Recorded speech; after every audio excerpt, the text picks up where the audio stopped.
The following video interviews are about weddings and funerals, a touchy subject in many cultures, as you will see.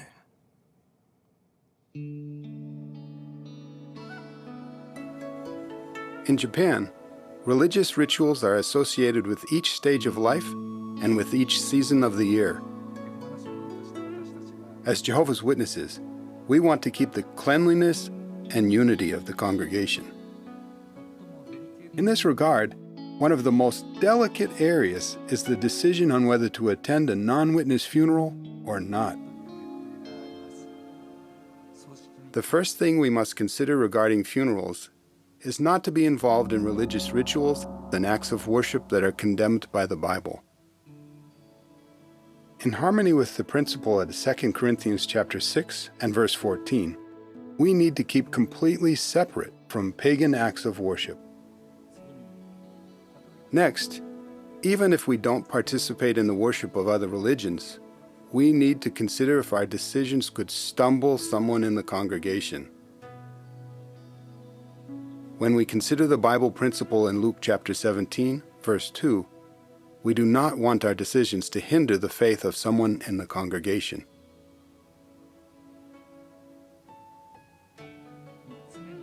The third point to think about is our conscience.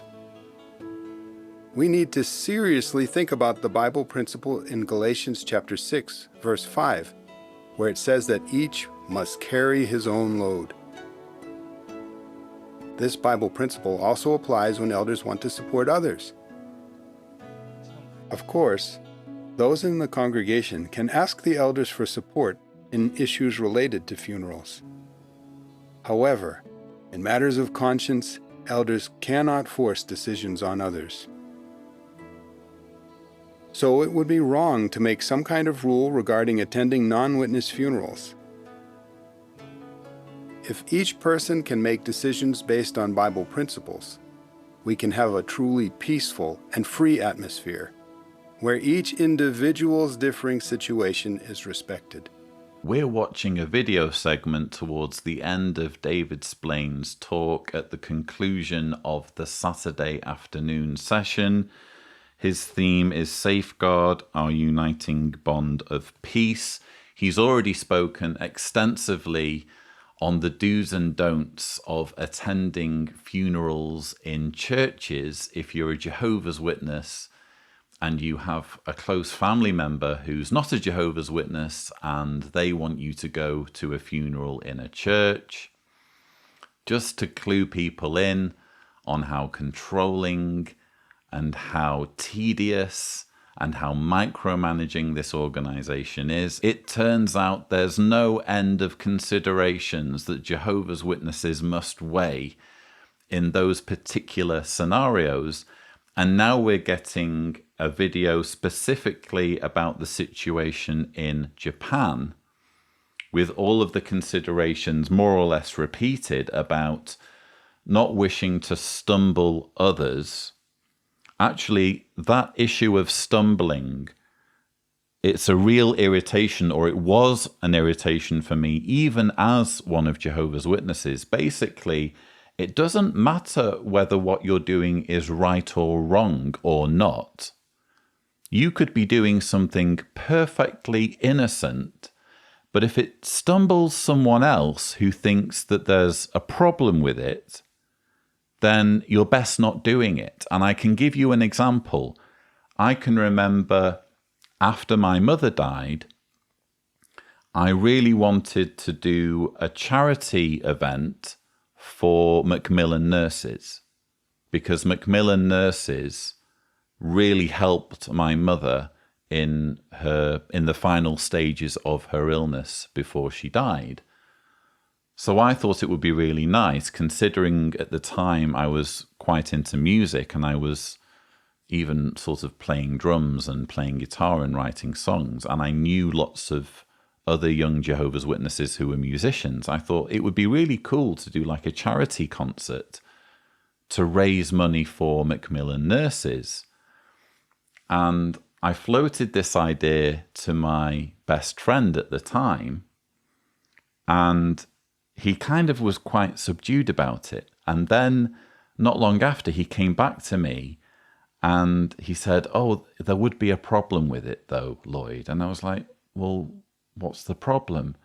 "Well, I mentioned it to my mum and dad and they said it would be, I forget exactly how he worded it now, but basically there would be a problem because it would be raising money for a worldly organization rather than for Jehovah's Witnesses. It was wrong to raise money for charity, apparently, or at least according to the conscience of my friend and his family.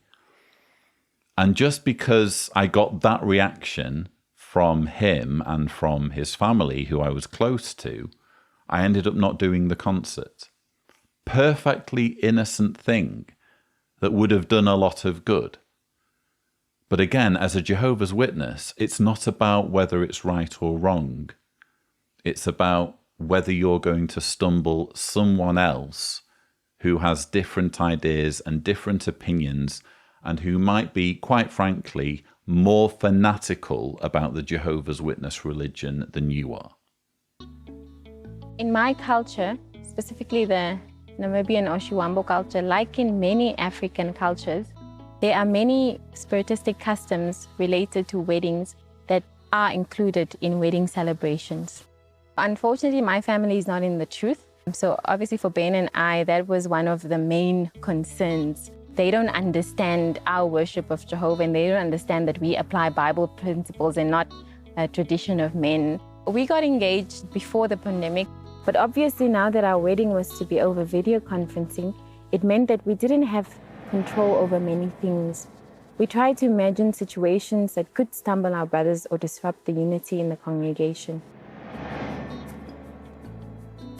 We had to, in advance, think of Bible principles that would apply in our case. But particularly what we also found helpful was speaking to a mature elder. He gave us a principle in Proverbs 14, verse 15. He told us to be very careful when people say, "I will do this," or "I won't do this" at your wedding. Basically, it was up to us to make sure that the proceedings or things that happen at our wedding would be in order and in harmony with Bible principles. Another principle that came to mind was 1 Corinthians 10, verse 23. So obviously we knew that we had the right to do many things, but we were also very conscious of how our brothers would view our wedding. We didn't want anybody to be at our wedding and feel embarrassed or even stumble to be there.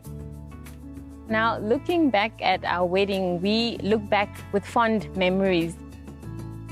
So applying Bible principle doesn't restrict our fun.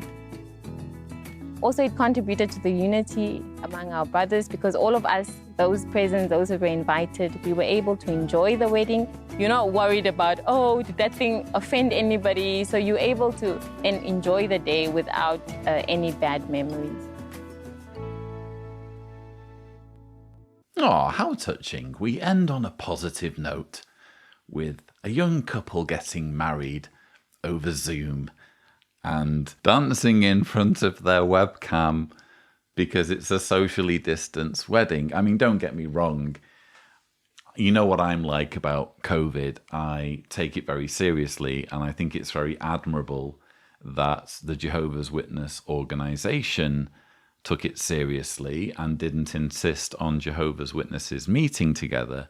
But speaking for myself, I mean, to each their own. If this is how the couple wants to do things, then fine. But I would have found that really weird, attending a Zoom wedding. Is that a thing? Have people been doing that outside of Jehovah's Witnesses? Doing this thing where they're dancing on their webcam while the screen full of other people are also dancing.